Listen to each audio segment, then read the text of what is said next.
What's the most ridiculous thing you've heard a parent say when fighting for custody in court?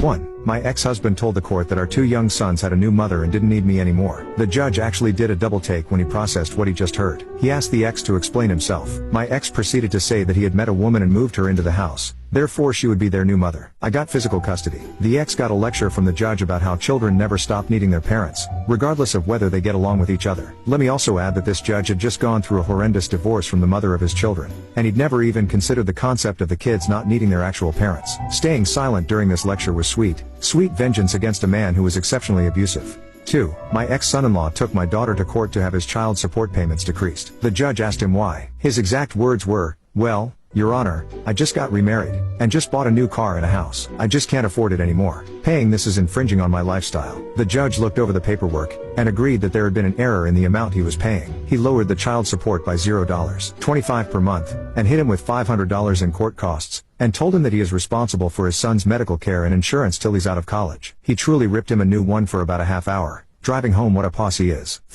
4. A white Australian man was in court. His Maori wife had left him and was seeking to take their 4-year-old daughter back home to New Zealand. He was protesting that he'd never see his daughter if she left Australia and moved countries. The Maori wife had a strong case with his history of DV, his years in prison for attempted murder, and she'd asked the New Zealand government to ask for the return of the child to be raised in her own Maori culture. The judge had that letter of cultural request in his hands as he observed the white Australian father. The judge said, "You have a very long history of violence, and domestic violence. Now your wife wants to leave you and take your child home to New Zealand with her. Tell me why you continually assaulted her?" White Australian man asking for custody replied, "Because the stupid black beach deserved it." And then he laughed. And the judge picked up the letter from the New Zealand government and signed it, giving the Maori wife the freedom to take her child back to New Zealand and the safety of her family. 5. My ex. He actually tried to get full custody of our daughters. One was almost 18 and one was almost 16. He shared an apartment with 5 other men all in their 40s. The only space my ex had that was his own was his bedroom. Living room, kitchen, bathroom was all shared space. He thought that by getting custody he would get child support and alimony from me. I however had an apartment for just me and the kids. They each had their own rooms and no one else lived with us. He tried asking the court for a home study to decide who the kids should live with. My daughter spoke with my lawyer, who in turn spoke with his lawyer. His lawyer finally convinced him it wouldn't go well to pursue that in court. He would lose and then have to pay the costs of the home study. I got the kids, the dogs, the tools, and by time my ex finished dragging the whole thing out, my oldest was over 18 and no longer part of the custody agreement. I might add that I specifically worded the custody arrangement. There were no set days he got to see my youngest. It was at her discretion if she wanted to spend time with him, talk to him, or have any contact with him. She didn't and hasn't to this day, almost 10 years later. He was, and still is,